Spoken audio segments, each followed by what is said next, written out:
Complete the following. जो shortcut बताए थे उस तरीके से कंप्लीट करना। कार्बन कार्बन का डबल बॉन्ड को ब्रेक करके सी डबल बॉन्ड O बना देना, और अगर जरूरत पड़े तो फिर एसिड बनाएंगे, नहीं पड़े तो एसिड नहीं बनाएंगे, अल्डिहाइड कीटोन में छोड़ देंगे। अब वो जरूरत कैसे डिसाइड होता है? जिंक है कि नहीं है। जिंक अगर है तो reductive ozonolysis, no oxidation.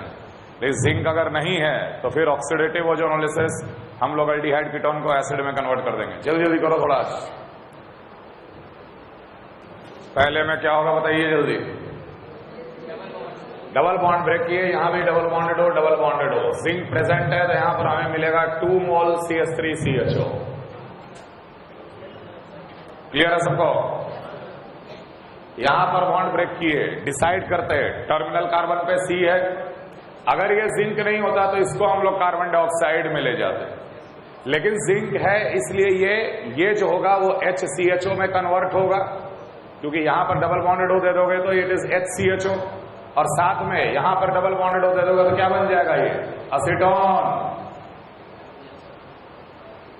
Clear? Similarly ये डबल बॉन्डेड को हम लोग तोड़े, यहां भी डबल बॉन्डेड हो, यहां भी डबल बॉन्डेड हो, और ध्यान रखना कि एक एक हाइड्रोजन है यहां पर, तो यहां भी CHO बनेगा, यहां भी CHO बनेगा, तो ultimately this will get converted into CHO, फिर यहां पर भी बनेगा CHO। आंसर। डबल बॉन्ड को तोड़ देना है, डबल बॉन्ड को तोड़ के कार्बन को डबल बॉन्डेड O प्रोवाइड कर देना है। जैसे ये बॉन्ड को तोड़े, ऊपर हाइड्रोजन नहीं है, नीचे हाइड्रोजन है, एक हाइड्रोजन है ना, तो जब तोड़ेंगे तो यहां पर क्या बन जाएगा? CHO, लेकिन ऊपर क्या बनेगा? कीटोन। ऊपर बना कीटोन, नीचे बना CHO। समझ में आ रहा है सबको? क्लियर है ये? अगला, ये बॉन्ड ब्रेक किए, ये भी बॉन्ड ब्रेक किए। मॉलिक्यूल में जितने पाई बॉन्ड है सबको तोड़ना है, और हर कार्बन को डबल बॉन्डेड O प्रोवाइड करना है। हर कार्बन के पास देख एक एक H है, यहां भी H है, यहां भी H है। जिस कार्बन के पास H होगा वहां हमेशा अल्डिहाइड बनेगा, जहां H नहीं होगा वहां कीटोन बनेगा। तो ऊपर वाला पार्ट जब अलग होगा तो कैसा दिखेगा? ये CHO CHO, और नीचे वाला पार्ट भी अलग होगा तो यही बनेगा। तो ultimately we will right, we will get 2 moles of this.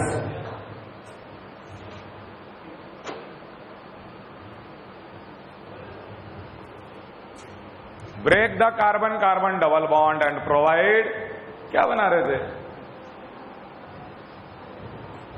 क्या क्या बना रहे हो तुम लोग? ये तो बता रखे हैं ना पिछले क्लास में।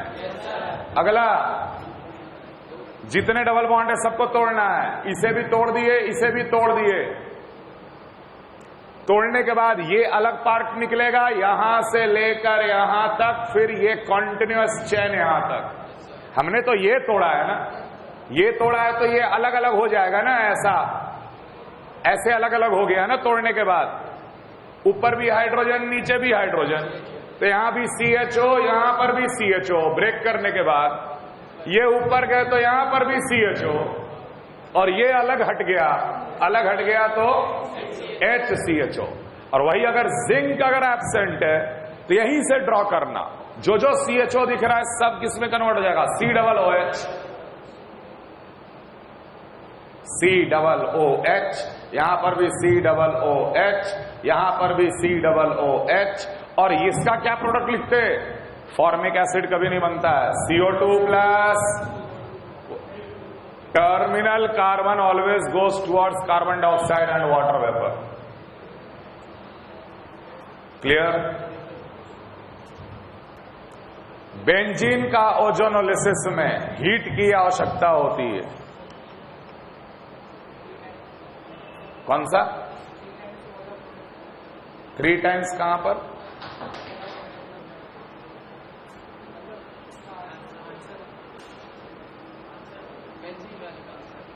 हाँ, बेंजीन वाले का आंसर क्या है? ऊपर जो बना है, नहीं, गलत। कार्बन का नंबर जरूर ध्यान रखना। यहां पर 1 2 3 कार्बन है, 3 टाइम कर दोगे तो 9 कार्बन है क्या यहाँ कि 6? अपने आप कार्बन कहीं से थोड़ी आएगा, ना कार्बन लॉस होगा ना कार्बन आएगा। बेंजीन भी ओजोनोलिसिस के रिएक्शन में पार्टिसिपेट करता है। हर डबल बॉन्ड को तोड़ देना है। तोड़ दिए तो ऑब्वियसली 3 आइडेंटिकल पार्ट मिलेगा। 3 आइडेंटिकल पार्ट मिलेगा तोड़ने के बाद। No doubt 3 moles of what? चलो ये वाला पार्ट हम ड्रॉ कर रहे। कार्बन जुड़ा हुआ है, यहां भी एक H है, यहां भी एक H है, यहां भी CHO बन जाएगा, यहां भी CHO बन जाएगा। That means 3 moles of CHO bonded to CHO. And remember, this product is called glyoxal. Benzene on ozonolysis gives 3 moles of glyoxal. Benzene on ozonolysis gives 3 moles of glyoxal. आगे, कब benzene का ozonolysis कराना है, कब नहीं कराना है, वो प्रोडक्ट में क्लियरली हिंट दे देगा आपको कि after ozonolysis we are getting A plus B. A is aromatic. If A is aromatic, that means this ring does not get affected. तभी तो एरोमेटिक रिंग बचेगा। कहने का मतलब सिर्फ यहां पर तोड़ना है, बाकियों को तोड़ना नहीं है भाई। सिर्फ ऊपर अगर तोड़ेंगे तो बेंजीन का रिंग जैसे था वैसे ही रहेगा, बेंजीन का रिंग जैसे था वैसे ही रहेगा, और ऊपर मिल जाएगा CHO, यस और नो, और फिर HCHO, B हो जाएगा HCHO because zinc is present. अगला इंपॉर्टेंट क्वेश्चन है, हाँ, तो एरोमेटिसिटी खत्म। एरोमेटिक प्रोडक्ट कहां से आएगा? क्या क्या?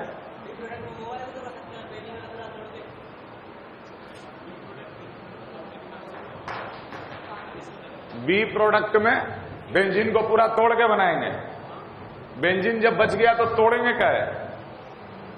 कुछ बेंजीन को ऐसे ही रखेंगे और कुछ बेंजीन को तोड़ेंगे, ऐसे नहीं हो सकता ना। ओजोन छोड़ेगा थोड़ी सबको। ओजोन ऐसे थोड़ी डिसाइड कर रहा है कि थोड़े को छोड़ दो थोड़े को, क्योंकि तुम चाह रहे हो। अरे ओजोन सबको ओजोनाइड में कन्वर्ट कर देगा। ओजोन गैस हमेशा एक्सेस में लेते हैं, इसलिए तो मॉलिक्यूल में जितने डबल बॉन्ड होते हैं सबको तोड़ना पड़ता है। समझ में आ रहा?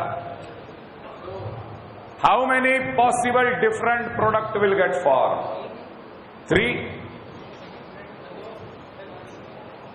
3 इज द करेक्ट आंसर। लेकिन कैसे किए बताइए? रेजोनेंस भी होगा। ये बेंजीन का कैनोनिकल फॉर्म दिया हुआ है, ध्यान रखना। जब भी बेंजीन में ग्रुप जुड़ा हुआ है 2 या 2 से ज्यादा, तो बेंजीन के दोनों कैनोनिकल फॉर्म बना के ओजोनोलिसिस करना है। यहां पर कैनोनिकल फॉर्म बनाना जरूरी नहीं था, क्योंकि अगर इसका आप कैनोनिकल फॉर्म बनाओगे तो ऐसा कैनोनिकल फॉर्म मिलेगा। देखो पाई बॉन्ड का अरेंजमेंट, तो यहां पर भी तोड़ते तो आपको वही 3 मोल ग्लाइऑक्सल मिलता। लेकिन अगर बेंजीन पे 2 ग्रुप अगर जुड़ा हुआ है तो जो पहला कैनोनिकल फॉर्म दिया हुआ है उसको तोड़ के प्रोडक्ट बनाएंगे। पाई बॉन्ड का अरेंजमेंट चेंज करके भी प्रोडक्ट बनाएंगे, तब देखेंगे कि हमको डिफरेंट प्रोडक्ट कितने मिल रहे हैं। जैसे यहां पर ये तोड़े और ये तोड़े, कितने फ्रैगमेंट्स में टूटा ये? 3। देखो ये वाला पार्ट और ये वाला पार्ट आइडेंटिकल है, और एक ये नीचे वाला पार्ट जो अलग आएगा वो ग्लाइऑक्सल आएगा, CHO CHO। तो वी विल गेट CHO का 1 मोल प्लस 2 मोल्स ऑफ CH3C। देख यहां पे कोई हाइड्रोजन नहीं है, यहां पे सिर्फ double bonded O, CH3C double bonded O bonded to CHO, CH3C double bonded O bonded to CHO। ये वाला चीज और ये वाला चीज बराबर है, ये भी CH3C double bonded O CHO, इसलिए लिख दिए 2 मोल ये मिला। इसका ये मतलब नहीं है कि 2 ही डिफरेंट प्रोडक्ट मिलेगा, गलत। अगर हम ऐसे इमेजिन कर लें, बेंजीन के अंदर पाई बॉन्ड का अरेंजमेंट चेंज कर दिए, बेंजीन ऐसे भी तो एग्जिस्ट करेगा, जो दिए हो तो कैनोनिकल फॉर्म है, बेंजीन ऐसे भी तो एग्जिस्ट करेगा। तो अब अगर इसको तोड़े और इसको तोड़े, अब देख ये बना CHO CHO, ये भी बना CHO CHO, और ऊपर वाला जो मिलेगा वो डिफरेंट मिलेगा, प्लस 1 मोल 2 मोल, मतलब यहां पर हो गया ऑल टुगेदर 3 मोल CHO CHO। अरे समझ में आ रहा? CHO बॉन्डेड टू CHO है, ये भी CHO बॉन्डेड टू CHO है। तो इसको अगर हम ओजोनोलिसिस करते हैं तो 2 मोल CHO बॉन्डेड टू CHO मिलेगा ग्लाइऑक्सल, और तीसरा मोल ये ऊपर वाला, तीसरा मोल, यहां पर कोई कार्बन नहीं है, यहां भी कोई कार्बन नहीं, सॉरी यहां पर कोई हाइड्रोजन नहीं है, यहां भी कोई हाइड्रोजन नहीं है, तो यहां पर simply C double bonded O bonded to C double bonded O, मतलब ऐसा कुछ दिखेगा, CH3C double bonded O C double bonded O CH3। ये प्रोडक्ट बाहर आया। तो all together that molecule will give how many different species? 3 different species. Answer clear? एक time का बात नहीं है, न तो ये करेक्ट आंसर है, न तो ये करेक्ट स्ट्रक्चर है, न तो ये करेक्ट स्ट्रक्चर है। करेक्ट स्ट्रक्चर क्या है? बेसिकली सवाल पूछ रहा है कि इसका ओजोनोलिसिस करेंगे तो कितने प्रोडक्ट मिलेंगे। हम क्या करेंगे कि इसका एक कैनोनिकल फॉर्म को भी करेंगे, तोड़ेंगे, इसका दूसरा कैनोनिकल फॉर्म को भी तोड़ेंगे, और अलग अलग हम लोग निकालेंगे केस। समझ में आया सबको? 3 पॉसिबल प्रोडक्ट समझ में आ रहा? अगला O3Zn वाटर, इसे भी और इसे भी। O3Zn वाटर, क्या क्या प्रोडक्ट बनना चाहिए बताओ? एक एक करके लिख रहे। सबसे पहले ये HCHO प्लस 1 2 मोल क्या मिलेगा? CO2 बताए थे पिछले क्लास में, और बाकी ये वाला फ्रैगमेंट अलग निकल जाएगा, और ये बीच में टूटा हुआ, मतलब कुछ ऐसा, ये बीच वाला बॉन्ड को तोड़ दिए तो यहां पर भी CHO, यहां पर भी CHO, और ऊपर भी क्या आएगा? CHO। और वही अगर जिंक अगर एब्सेंट होता तो HCHO भी CO2 में जाता, माने ऑल टुगेदर हम लोग को मिलता 3CO2 plus water vapour plus ये भी मिलेगा। लेकिन इसमें CHO जो है वो कन्वर्ट हो जाएगा COOH में, COOH, और ऊपर भी COOH। A compound X is a hydrocarbon on ozonolysis gives 2 moles of acetone. Identify X. A compound Y, which is a hydrocarbon on ozonolysis, gives CH3CHO plus HCHO. A compound Z, which is a hydrocarbon which gives CHO 2, 3, 4, 5, 6. A compound W is a hydrocarbon which on reductive ozonolysis gives a symmetrical diketone plus HCHO. A compound A, which is a hydrocarbon. A compound A, which is a hydrocarbon on ozonolysis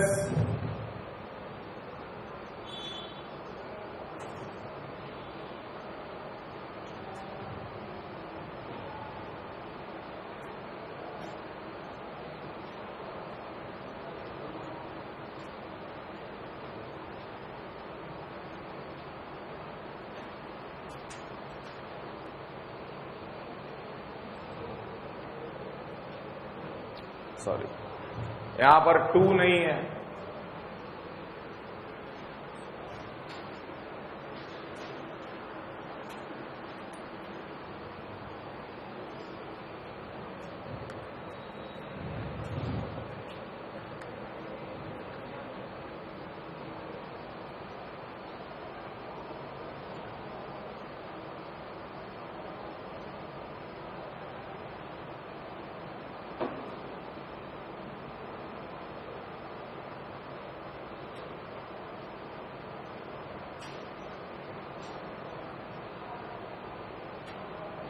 a compound B whose molecular formula is C6H4 on ozonolysis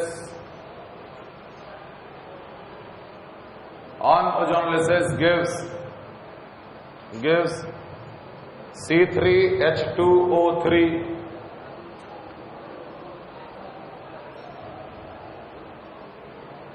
Identify XYZWAB.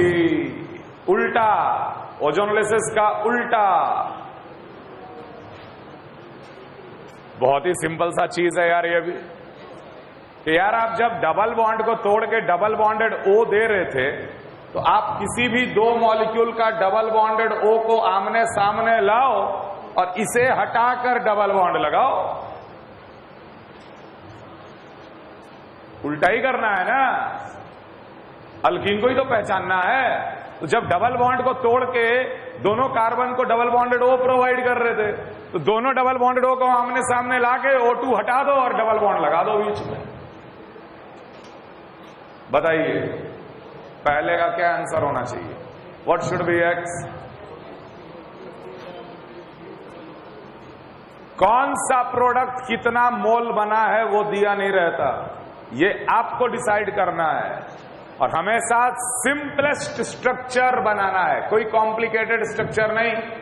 ये नहीं कि अपने मन से इसको हम मान लिए सर 4 मोल, 4 तिया 12 कार्बन और यहां 12 कार्बन का एक हम अल्कीन तैयार कर दी, वो भी पॉसिबल आंसर है। But find out the simplest structure of X, Y, Z, W, A and B। Find out the simplest structure.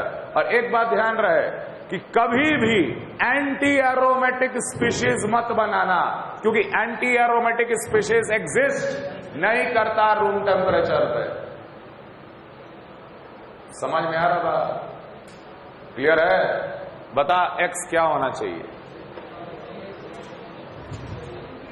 Clearly दे दिया, X is a hydrocarbon. Hydrocarbon मतलब it should contain only carbon and hydrogen. Acetone मिल रहा है ozonolysis product, असीटोन मिल रहा है ozonolysis product. Answer क्या आएगा? आएगा ना? तो हम अपने से इसका 2 मोल मानेंगे, अपने तरफ से 2 मोल मानेंगे, तभी तो 2 ऑक्सीजन हटा के हम डबल बॉन्ड लगाएंगे। समझ में आ रहा बात? तो ultimately CH3 CCH3 double bonded O double bonded O CH3 CH3, ये दोनों को हटा के दोनों कार्बन को जोड़ दो डबल बॉन्ड से, answer will be CH3 CCH3 double bonded C CH3 CH3। ये है X का सिंपलेस्ट स्ट्रक्चर।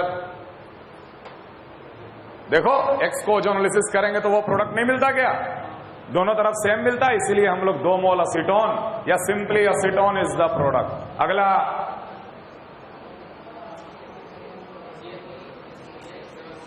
ये तो सीधे सीधे आ गया CH3 CHO CH3 CH double bonded O और HCHO O double bonded CH2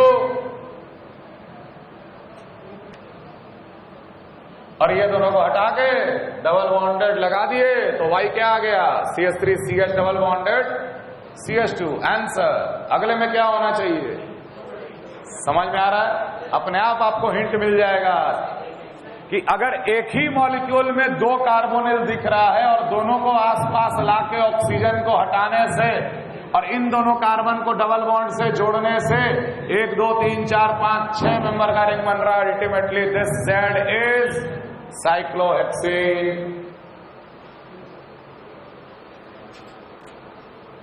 समझ में आया, क्लियर है। अगला अगला W भी हाइड्रोकार्बन ही है, W भी हाइड्रोकार्बन ही है। सिंपलेस्ट स्ट्रक्चर, सारे ऑक्सीजन को तो एलिमिनेट करना है, इसके पास अगर 2 ऑक्सीजन है तो इसके सामने 2 और ऑक्सीजन आएगा तभी तो एलिमिनेट होगा। हम अपने तरफ से इसका 2 मोल मानेंगे, क्यों नहीं मानेंगे, और उसके बाद बोलेंगे कि हाँ भाई O डबल बॉन्डेड CH2 ऊपर से O डबल बॉन्डेड CH2 नीचे से, ये हटा के ऊपर डबल बॉन्ड, ये हटा के नीचे double bond, and the simplest structure will be double bonded CH2, यहां भी डबल बॉन्डेड CH2। इसका ओजोनोलिसिस करेंगे तो यही प्रोडक्ट मिलेगा।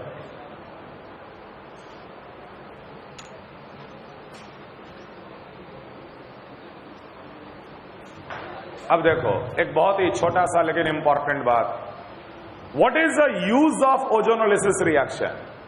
The very important use of ozonolysis reaction is to find out the number of pi bonds present in the original molecule। जो हम काम कर रहे हैं ना, यही काम किया गया ओजोनोलिसिस में। बता दिया गया कि हाँ भाई A अल्कीन है, लेकिन मेरे को नहीं पता कि उसमें कितने डबल बॉन्ड है और कहां कहां मौजूद हैं। हम लोगों ने क्या किया कि उसका ओजोनोलिसिस कर दिया। ओजोनोलिसिस करके प्रोडक्ट्स मिले, प्रोडक्ट का एनालिसिस कर लिए, पता चल गया प्रोडक्ट क्या मिला, ये और ये मिला, ये और ये अगर प्रोडक्ट मिला तो अल्कीन कौन सा था, ये अल्कीन था, खत्म। तो ओजोनोलिसिस रिएक्शन का सबसे इंपॉर्टेंट बात ये होता है कि it can help us to count या find out the number of double bond as well as the location of the double bond. Yes और नो। अगला कुछ नहीं, दोनों को आसपास लेके आ, यहीं पे हटा दे दोनों को, ऑक्सीजन को, और डबल बॉन्ड से जोड़ दे। अल्टीमेटली इट विल बिकम, दोनों कार्बन को लाओ आसपास, ऑक्सीजन हटाओ, डबल बॉन्ड से जोड़ो। अगला अच्छा सवाल, 3 मेंबर रिंग फॉर्मूला सेटिस्फाई कर रहा है?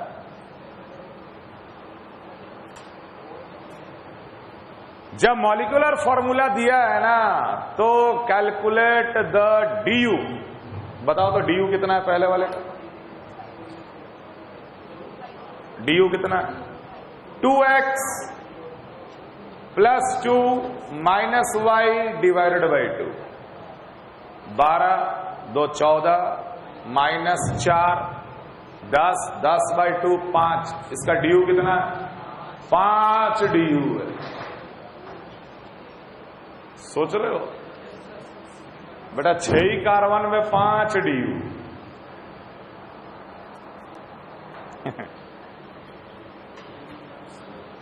इसका कितना DU है?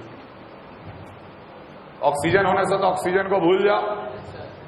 2 × 3 6 + 2 8 8 - 2 6 6 डिवाइडेड बाई 2 3। इसका 3 DU है। इसका स्ट्रक्चर बनाने का कोशिश करो।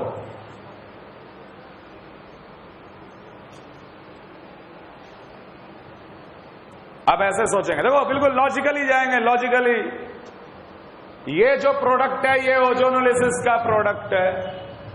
ये हाइड्रोकार्बन था, पहले से तो कोई ऑक्सीजन था नहीं, ऑक्सीजन आ रहा किस लिए? ओजोनोलिसिस के बाद। और हमें पता है कि ओजोनोलिसिस के बाद जो भी ऑक्सीजन आता है वो डबली बॉन्डेड कार्बन से जुड़ा रहता है, या तो वो अल्डिहाइड का रूप में होता है या कीटोन का रूप में होता है, अल्कोहल का रूप में तो नहीं होता। मतलब यहां पे तीनों ऑक्सीजन जो होंगे वो तीनों डबल बॉन्ड से जुड़े होंगे, इसलिए DU 3 है।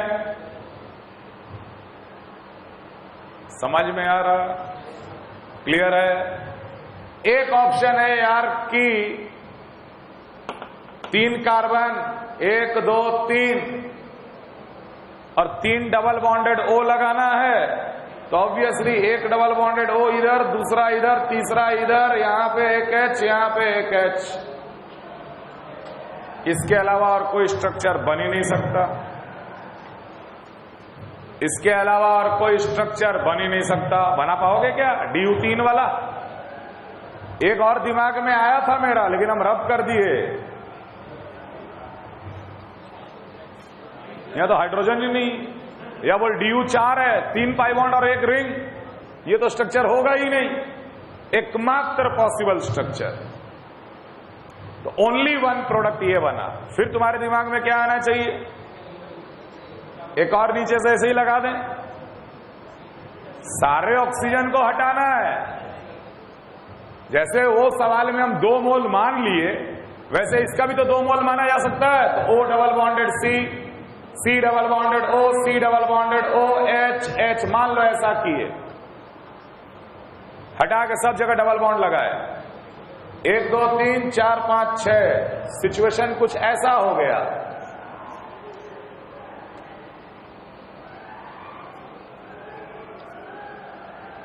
नहीं, गड़बड़ हो गया।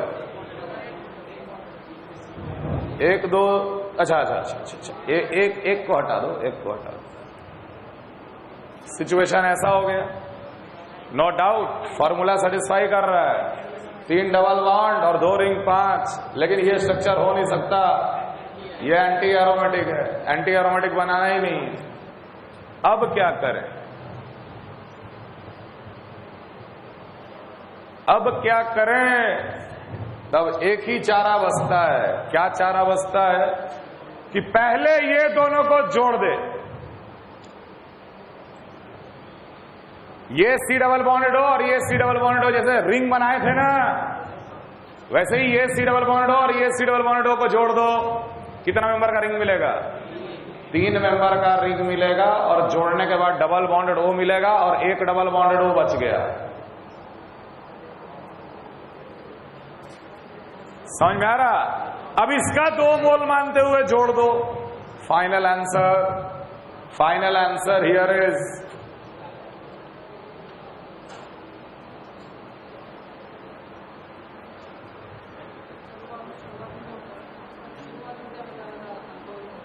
क्या? ओजोनोलिसिस प्रोडक्ट में कभी अल्कोहल नहीं मिलता, अल्डिहाइड या कीटोन ही मिलता है। तो हमारे पास सिर्फ एक ही ऑप्शन है कि अल्डिहाइड या कीटोन ही बनाए। समझ में आया ये सवाल?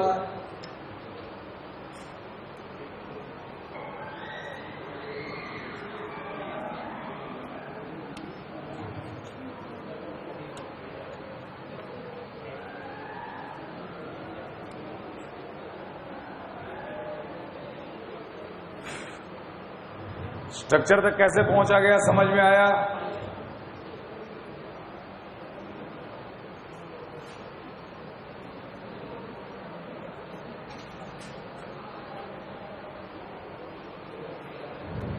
आगे लिखो, फॉर्मेशन ऑफ विसिनल डायोल।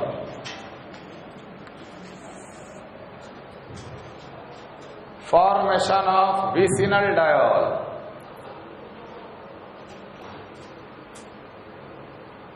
पहला reaction by Baeyer's reagent.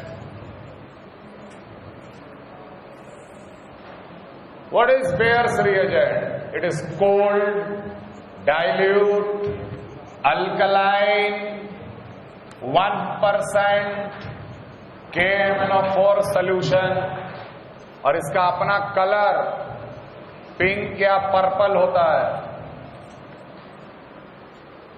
Purple या पिंक या वॉयलेट कलर का ये सोल्यूशन होता है। Cold dilute alkaline 1% KMnO4 solution is called bears reagent.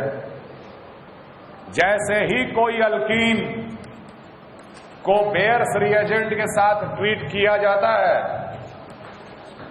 Bears reagent के साथ जैसे ही ट्रीट किया जाता है, the solution becomes colourless and it is a important test of unsaturation. जैसे हम बताए थे ब्रोमीन वाटर को डीकलराइज करना भी अनसैचुरेशन का टेस्ट है, वैसे ही बेयर्स रिएजेंट को डीकलराइज करना भी अनसैचुरेशन का टेस्ट है। Now what happens, R1 CH double bonded CH R2 when treated with cold dilute KMnO4 Mn double bonded O double bonded O double bonded O double bonded O sorry single bonded O minus K plus, ये होता KMnO4 का structure. ये KMnO4 cyclic तरीका से pi bond के साथ जुड़ता है। ये पाई बॉन्ड इधर शिफ्ट किया, ये पाई बॉन्ड इधर शिफ्ट किया, ये पाई बॉन्ड इधर शिफ्ट किया। ऑक्सीजन पे नेगेटिव, कार्बन पे पॉजिटिव, ये इस पे जाके जुड़ जाएगा। कार्बन का नेगेटिव, ऑक्सीजन पे पॉजिटिव, ये इस पे आके जुड़ जाएगा। जुड़ने के बाद अल्टीमेटली ये ऐसा दिखेगा, R1CH single bonded CH R2, दो ऑक्सीजन के साथ ये जुड़ गया, दोनों सिंगल बॉन्ड हो चुका, यहां पर डबल बॉन्डेड O और यहां पर O माइनस K प्लस। तो गौर करने वाली बात यह है कि इस पाई बॉन्ड पे दोनों ऑक्सीजन सेम साइड से जुड़ा। This process is a syn addition process. और उसके बाद अल्कलाइन मीडियम है, alkaline OH minus water, OH minus water, OH minus आकर इस मैंगनीज पे अटैक करता है, ये पाई बॉन्ड शिफ्ट हो जाता है। चलो ठीक है, हम थोड़ा सा मैकेनिज्म बता दे रहे, वैसे मैकेनिज्म की आवश्यकता नहीं है। Mn single bond O minus OH O minus K plus, negative charge वापस आया, ये बॉन्ड ब्रेक कर जाता। नेगेटिव चार्ज का internal attack and the leaving group leaves.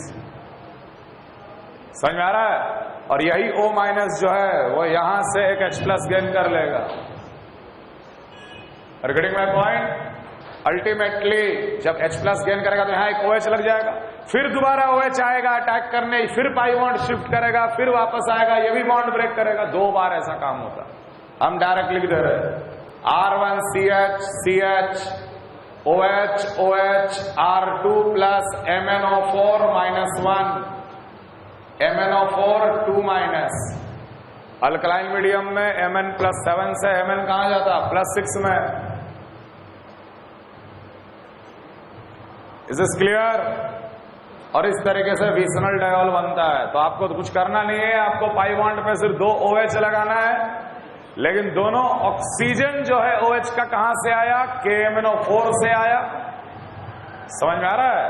और ये एक सिन एडिशन प्रोसेस है, ये एक सिन एडिशन प्रोसेस है। जल्दी कॉपी करो, जल्दी। फॉर्मेशन ऑफ विसनल डायोल का दूसरा reaction by osmium tetroxide followed by alkaline hydrolysis.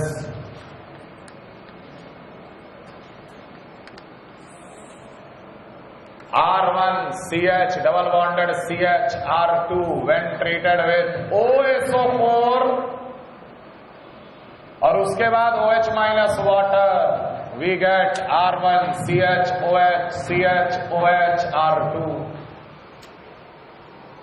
Mechanism बिल्कुल वही है जो अभी हम लोग देखे KMnO4 में। अब ऑस्मियम टेट्रोक्साइड का ये स्ट्रक्चर होता है, OSO4, ये भी साइक्लिक तरीका से जुड़ेगा।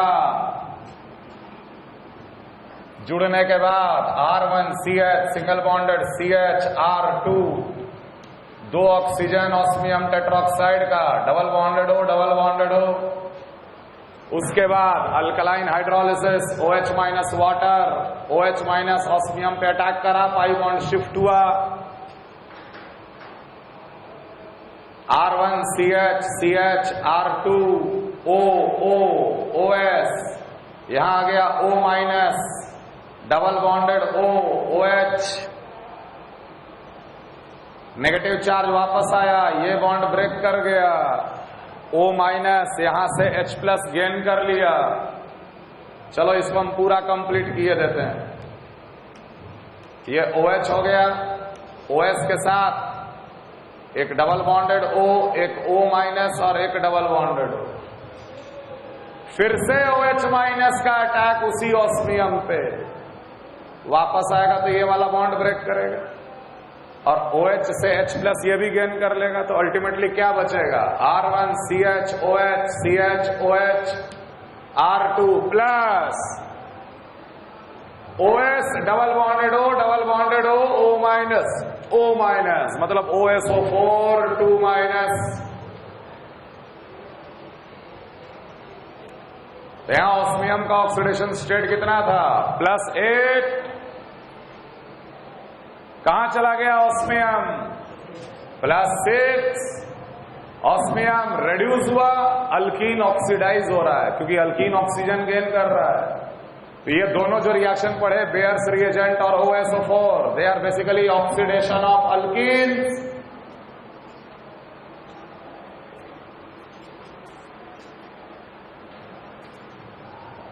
फिर से यहां पर दोनों ऑक्सीजन सेम साइड से जुड़ा है, तो ऑब्वियसली ये भी reaction same addition process.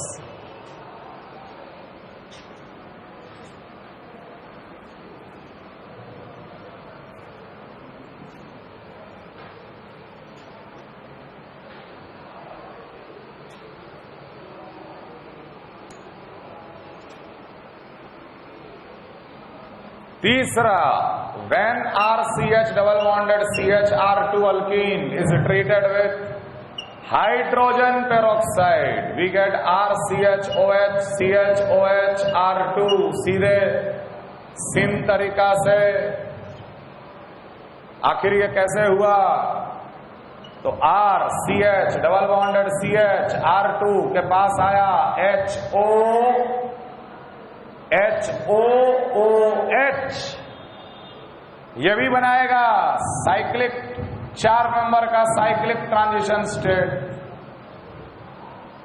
4MCTS R1CH CH R2, धीरे धीरे ये बॉन्ड टूट रहा है, धीरे धीरे ये बॉन्ड ऑक्सीजन के साथ बन रहा है, ऑक्सीजन ऑक्सीजन का बॉन्ड भी टूट रहा है और कार्बन ऑक्सीजन का बॉन्ड भी बन रहा है। 4 मेंबर का साइक्लिक ट्रांजिशन स्टेट H2O2 के साथ और अल्टीमेटली ये प्रोडक्ट।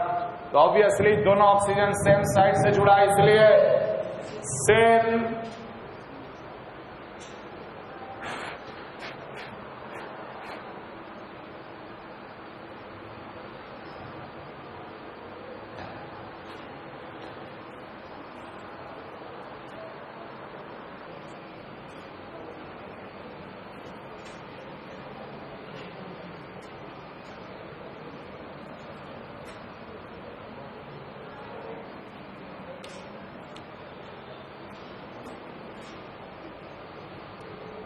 चौथा, through इपॉक्साइडेशन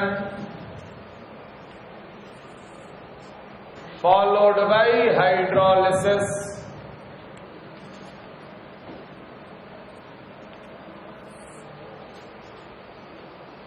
through epoxidation followed by hydrolysis. जब किसी अल्कीन को किसी पर एसिड, पेरोक्सो एसिड को ही पर एसिड बोला जाता है। When any alkene is treated with per acid or peroxo acid, it forms epoxide.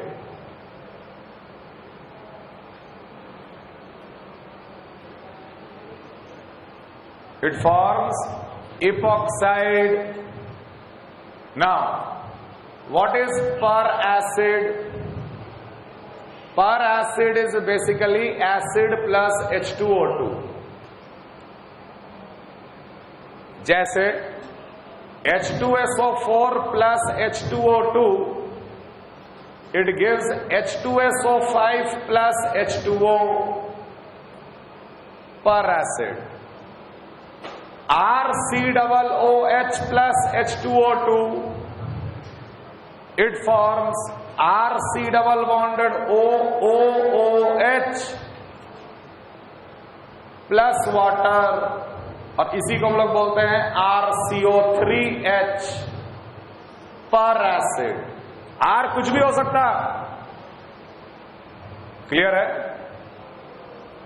मेटाक्लोरोपेरोक्सो, metachlorobenzoic acid plus H2O2,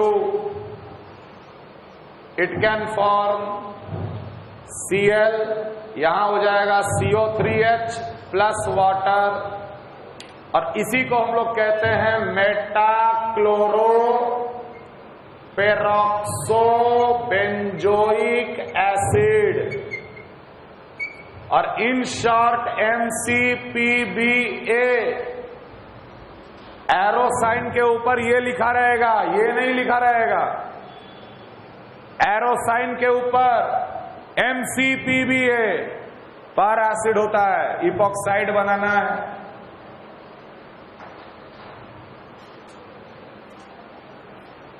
सीधे RCO3H लिखा रहेगा, PHCO3H, CH3CO3H, समझ आ रहा है? CF3CO3H, CO3H परएसिड. या तो ये लिखा रहेगा या ये दोनों को जोड़ के लिखा रहेगा. Acid plus H2O2 is also peracid. Peracid आया इपॉक्साइड. तो होता क्या है बेसिकली, RCO3H अगर लोगे ना तो ये तुरंत ब्रेक कर जाता है एक नेसेंट एटम ऑफ ऑक्सीजन और RCOOH में, और पाई बॉन्ड इस नेसेंट एटम ऑफ ऑक्सीजन को गेन करके बना लेता परएसिड, इपॉक्सी. इस प्रोसेस को बोला जाएगा इपॉक्साइडेशन, और इस रिएक्शन का एक नाम है प्रिलशेलेव.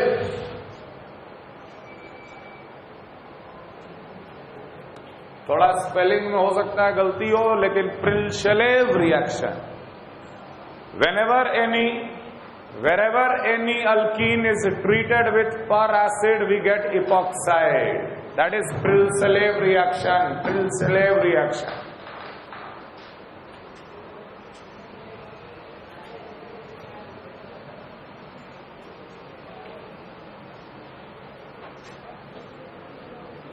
और भी तरीका है इपॉक्साइड बनाने का. R1CH डबल बॉन्डेड CHR2, जब इसको ट्रीट कर दो आप Hg2O या Ag2O के साथ heat, we get epoxide.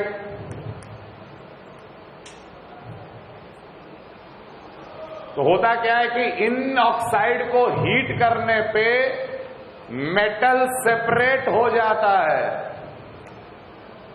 plus nascent atom of oxygen, and that nascent atom of oxygen is catched by alkene. nascent atom of oxygen के पास 6 इलेक्ट्रॉन है, वो इलेक्ट्रोफाइल है. अल्कीन तुरंत इलेक्ट्रोफाइल को जोड़ लेता, अपने से बना लेता इपॉक्साइड.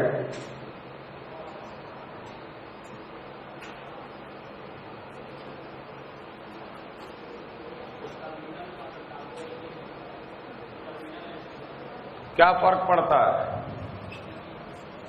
टर्मिनल अल्कीन होता है, ये ओजोनोलिसिस थोड़ी हो रहा है. तीनों में से कोई भी ले लो, बन गया इपॉक्सी. OH नहीं, अभी हम इपॉक्साइड बना रहे हैं.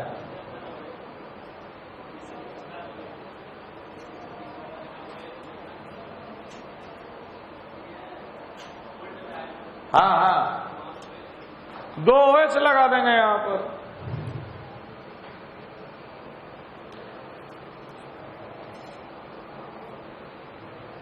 यहां तक क्लियर है? इपॉक्साइड का बनना। अब हम बोलेंगे फॉलोड बाय हाइड्रोलिसिस, तब बनेगा विसिनल डायोल। ये 3 तरीका से हम लोग इपॉक्साइड बनाते हैं, चाहे आप प्रिल्शलेव तरीका से बनाइए या Ag2O Hg2O के साथ हीट करके बनाइए। हाइड्रोलिसिस ऑफ इपॉक्साइड तीनों मीडियम में। पहला एसिडिक मीडियम, जैसे मान लो एक इपॉक्साइड है,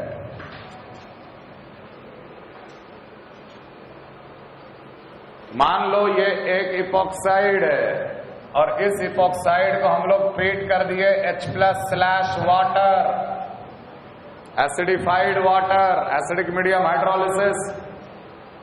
सबसे पहले ये ऑक्सीजन का लोन पेयर H+ गेन करेगा। H+ गेन करते ही ऑक्सीजन पे पॉजिटिव चार्ज आएगा और पॉजिटिव चार्ज आते ही ये क्या बन गया? NCC। क्या होता है NCC? Non classical carbocation. अब इस नॉन क्लासिकल कार्बोकटायन के पास आया वाटर, मान ले इसको हम H2O18 कर दिए।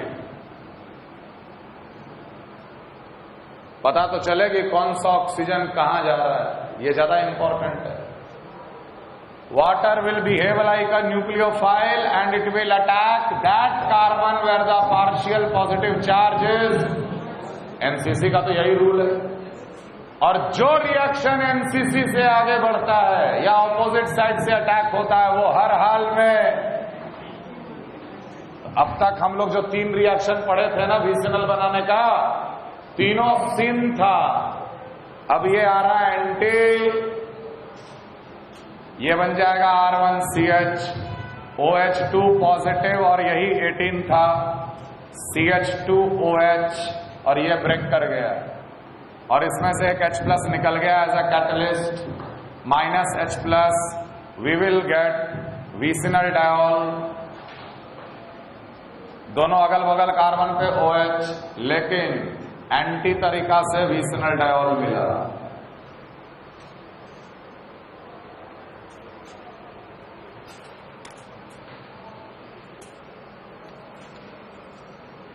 अल्कलाइन मीडियम में देखो, अल्कलाइन मीडियम में क्या होगा? RCH CH2O 18। अब O18 मान ले, हम इसे मान लिए। Alkaline medium OH-, alkaline medium OH-। अब ये तो नॉन क्लासिकल कार्बोकटायन नहीं है क्या? नॉन क्लासिकल कार्बोकटायन है क्या? नहीं ना, यहां पॉजिटिव चार्ज आएगा तभी तो नॉन क्लासिकल कार्बोकटायन। अब तो ये फिलहाल ये इपॉक्सी है, हाईली स्ट्रेंड रिंग है, हाईली स्ट्रेंड रिंग है और ये रिंग का ओपनिंग टेंडेंसी ज्यादा है कि नहीं? रिंग ओपन होना चाह रहा है ना, क्योंकि 3 मेंबर का रिंग तो बहुत ज्यादा स्ट्रेंड रहता है। समझ में आ रहा है? ये है बॉन्डिंग मॉलिक्यूलर ऑर्बिटल, ये भी है बॉन्डिंग मॉलिक्यूलर ऑर्बिटल। और बॉन्डिंग के ठीक अपोजिट साइड क्या होता है? Anti bonding molecular orbital opposite side होता है। 2 न्यूक्लियस के बीच में बॉन्डिंग और न्यूक्लियस के इधर और इधर क्या होगा? Anti bonding. ये OH- अपना pair of electron anti bonding molecular orbital जो खाली है उसमें ऑक्यूपाई करा देता है। 2 इलेक्ट्रॉन एंटी बॉन्डिंग में, 2 इलेक्ट्रॉन बॉन्डिंग में, मतलब बॉन्ड ऑर्डर क्या हो गया? 0। मतलब ये पार टूट जाएगा। इसी को कहते हैं अटैक। OH- आकर अटैक किया, रिंग ब्रेक कर गया। यही क्यों अटैक किया? Less hindered. OH minus attacks on the less hindered carbon. यहां पर भी एंटी बॉन्डिंग है, लेकिन बगल का R बल्कि ग्रुप है, this is a hindered position, hindrance मिलेगा OH माइनस को, लेकिन यहां पर हिंड्रेंस नहीं मिलेगा। OH माइनस रिंग को ओपन करता है, लेकिन किधर से? From the less hindered side. R CH O minus, यही 18 था, CH2 OH, और ये O माइनस वाटर से एक H प्लस गेन करके बना लेगा RCH OH 18 CH2 OH। ये भी एंटी तरीका से 2 OH आया दोनों कार्बन पे, क्योंकि आखिर OH माइनस तो अपोजिट साइड से आया है, तो एक ऊपर से आया और एक नीचे रह गया, मतलब दोनों अपोजिट साइड से OH कार्बन पे जुड़े हुए हैं, एंटी प्रोसेस। क्लियर? और तीसरा जो है वो भी न्यूट्रल मीडियम।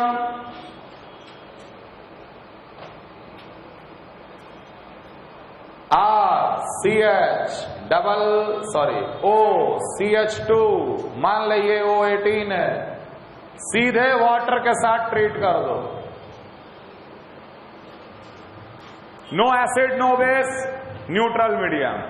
यहां पर OH माइनस अटैक कर रहा था, यहां पर वाटर ही अटैक करके रिंग को ब्रेक कर देगा। यहां वाटर का oxygen will behave like a nucleophile. RCH O minus 18 CH2 OH2 positive, यहां से H प्लस निकला और यहां पर गेन हो गया, अल्टीमेटली H प्लस का transfer, RCH OH 18 CH2 OH। तो ध्यान रखना कि सिर्फ एसिडिक मीडियम में नॉन क्लासिकल बनता है और न्यूक्लियोफाइल उस कार्बन पे अटैक करता है जहां पॉजिटिव चार्ज की स्टेबिलिटी ज्यादा होती, लेकिन अल्कलाइन और न्यूट्रल में न्यूक्लियोफाइल कहां अटैक करता है? लेस हिंडर्ड कार्बन पे।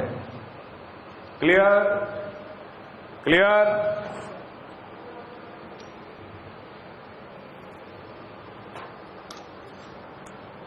एक एक्सेप्शन याद रखना है कि जब किसी अल्कीन को हम लोग परफॉर्मिक एसिड के साथ ट्रीट करते हैं, परफॉर्मिक एसिड, ये भी पर एसिड है, R के बदले क्या है? H, RCO3H, HCO3H, performic acid. No doubt सबसे पहले इपॉक्साइड बनता है और साथ में फॉर्मिक एसिड बन जाता है, यही तो एक नेसेंट एटम ऑफ ऑक्सीजन देगा। इपॉक्साइड बन गया और खुद ये formic acid is strong enough to generate H3O plus for hydrolysis. Formic acid इतना स्ट्रॉन्ग एसिड है कि वो अपने आप में एसिडिक मीडियम क्रिएट कर देता है हाइड्रोलिसिस के लिए, इसलिए ये रिएक्शन इपॉक्साइड तक नहीं रुकता, ये रिएक्शन फर्दर हाइड्रोलिसिस भी हो जाता है। फाइनल आंसर ऐसा एंटी तरीका से। मात्र परफॉर्मिक एसिड ही ऐसा पैरासिड है जो कि इपॉक्साइड नहीं देता, वो सीधे विसिनल डायोल देता है हाइड्रोलाइज करके, एंटी तरीका से। क्लियर? Complete the following.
बताओ भाई, कोल्ड KMnO4 कुछ नहीं है ये सवालों में, बस वही रूल है सिन और एंटी वाला।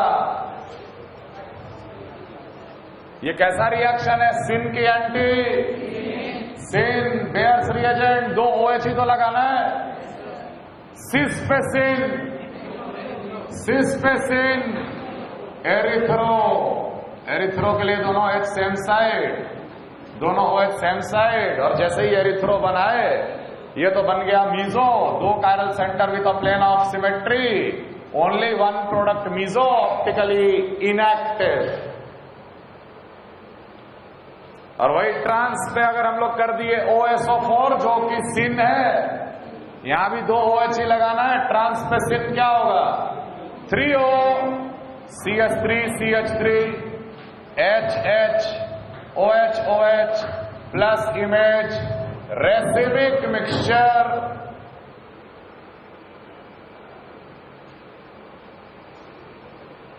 किस टाइप का अल्कीन है ये?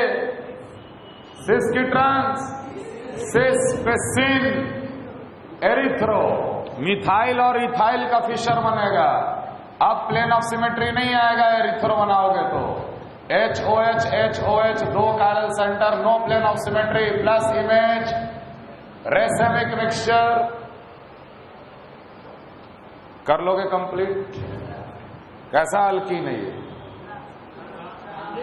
कैसा alkyne?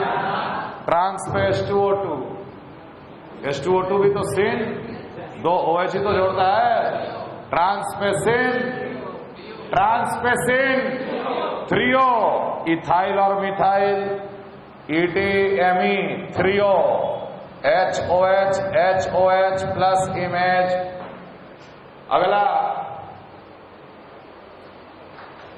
Cold KMnO4 Baeyer's reagent, syn addition, dash wedge. Dash wedge में बनाओ, फटाफट बनाओ, डैश वेज में बनाओ,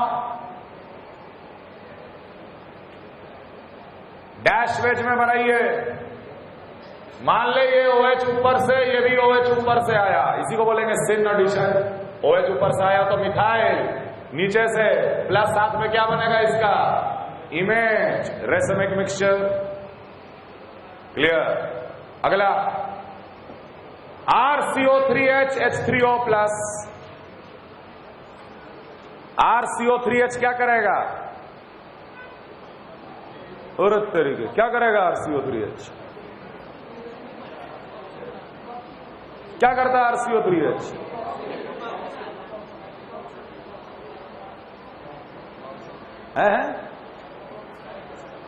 RCO3H क्या करेगा?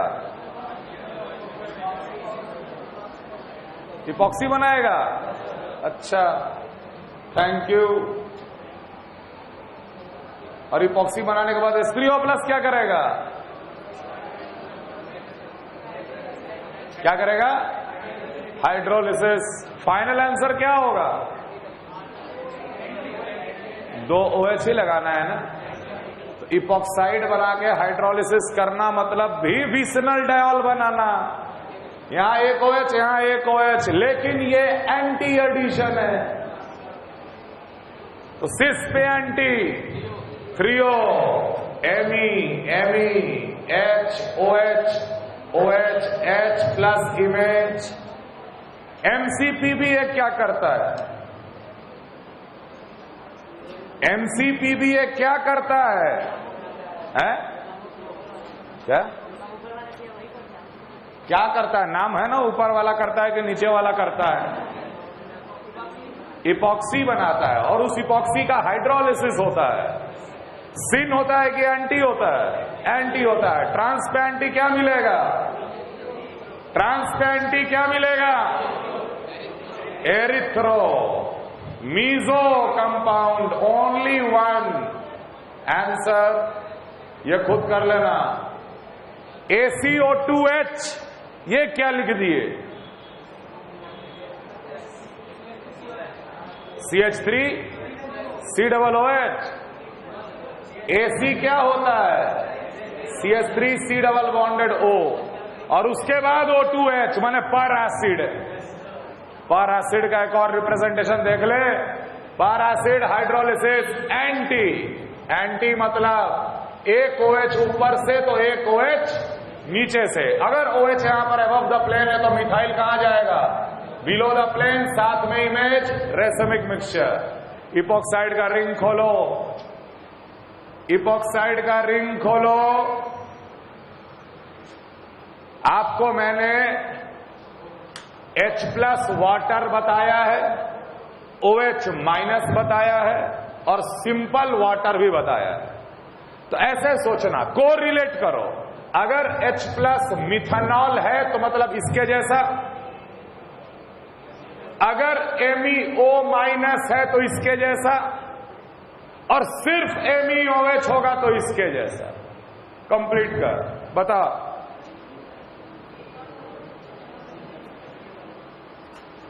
H+ क्या करेगा? प्रोटोनेट, नॉन क्लासिकल कार्बोकेटाइन बन गया। फिर ये वाटर होता तो कहां अटैक करता? जहां पॉजिटिव चार्ज की स्टेबिलिटी ज्यादा है। तो ये MEOH है वाटर की जगह, कहां अटैक करेगा? जहां पॉजिटिव चार्ज की stability. Ultimately we will get CH3CH CH2, ये तो OH हो गया। यहां पर क्या बचेगा? जब वाटर था तो OH बचा था, तो MEOH है तो क्या बचेगा? OMe। अगला बताओ, OH- water, CH3O- and CH3OH। यही वाला केस बन गया है ना? क्या यहां नॉन क्लासिकल कार्बोकेटाइन बनेगा? कहां अटैक करेगा ये? Less hindered. Therefore we will get CH3CHOH CH2OCH3। Product में अंतर समझ में आ रहा? प्रोडक्ट में अंतर समझ में आ रहा है? अमोनिया, अमोनिया को कोरिलेट कर दो सिंपल वाटर से, है कि नहीं है? जब वाटर लेस हिंडर्ड साइड से ओपन किया तो अमोनिया भी लेस हिंडर्ड साइड से ओपन करेगा। CH3CHOH CH2 NH2 CN- HCN is same like OH- water। OH- होता तो कहां अटैक करता? लेस हिंडर्ड पे। साइनाइड भी यहीं अटैक करेगा। CH3CHOH CH2, जो छोड़ दिया उसको कंप्लीट कर लीजिएगा। Thank you all.